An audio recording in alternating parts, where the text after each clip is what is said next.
Salvador असायल को गहनों की दुनिया का पर्ल किंग माना जाता था, क्योंकि उनकी कंपनी दुनिया के सबसे बेहतरीन पर्ल के ज्वेलरीज बनाती थी। 1973 में असायल से जॉन क्लॉड ब्रूये मिले। ब्रूये ने उनको कहा कि फ्रेंच पॉलिनेशिया में उनका एक आइलैंड है और उस आइलैंड के पास काले मोती मिलते हैं। वो दोनों मिलके काले मोतियों का बिजनेस कर सकते हैं, जिससे दुनिया में भर में काले मोती अवेलेबल होंगे और उनको बहुत ज़्यादा प्रॉफिट मिलेगा। बिजनेस के पहले साल में ही पता लगा कि काले मोतियों का कोई खास डिमांड नहीं था। अब अगर असायल चाहते तो वो इस बिज़नेस को छोड़ सकते थे, लेकिन असायल ने ऐसा नहीं किया। असायल चाहते तो सारे काले मोतियों को कम दामों में छोटे स्टोर्स में बेच सकते थे, लेकिन उन्होंने ऐसा भी नहीं किया। असायल साल भर रुके।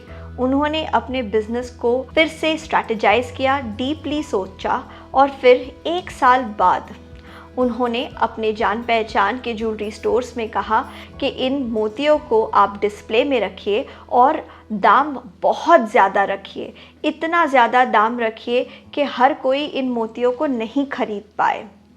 साथ ही साथ असायल ने मोतियों की एडवर्टाइजिंग शुरू की बहुत बड़े मैगज़ीन्स में कुछ ऐसे फ़ोटोज़ होते थे कि बहुत सारे डायमंड्स, जेमस्टोन्स के बीच में फोकस में है काले मोती। फिर क्या था, रातों रात काले मोतियों की सेल बढ़ गई और हर किसी को नायाब काले मोती चाहिए थे।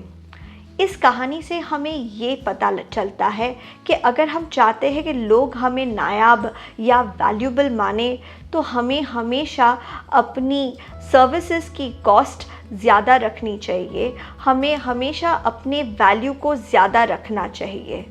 अगर हम ऐसा करेंगे तो लोग मानने लगेंगे कि ज़रूर हम कुछ स्पेशल ऑफ़र कर रहे हैं, जिस वजह से हम इतना दाम ले पा रहे हैं। सिर्फ यही मत कीजिए कि दाम चढ़ा के रखिए अपने सेवाओं की, ये भी कीजिए कि दाम के हिसाब के सेवाएं आप डेफिनेटली अपने कस्टमर्स और क्लाइंट्स को दें। एक और चीज़ जो आप कर सकते हैं वो ये है कि जैसे मोतियों को दूसरे जेमस्टोन्स के बीच में रखा गया और मोतियों की वैल्यू बढ़ गई, ठीक उसी तरीके से आप भी अपने आसपास अच्छे लोगों को रखिए।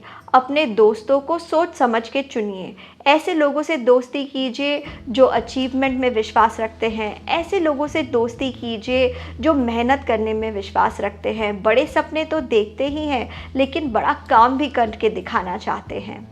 जब आप जिस ग्रुप में उठते बैठते हैं उस ग्रुप की वैल्यू ज़्यादा होगी, तब ऑटोमेटिकली आपकी वैल्यू भी ज़्यादा ही लगने लगेगी। अगर मोटिवेशन से जुड़े आप और वीडियोस देखना चाहते हैं तो वो डिस्क्रिप्शन बॉक्स में आपको मिल जाएंगे। आपके मूल्यवान समय के लिए धन्यवाद।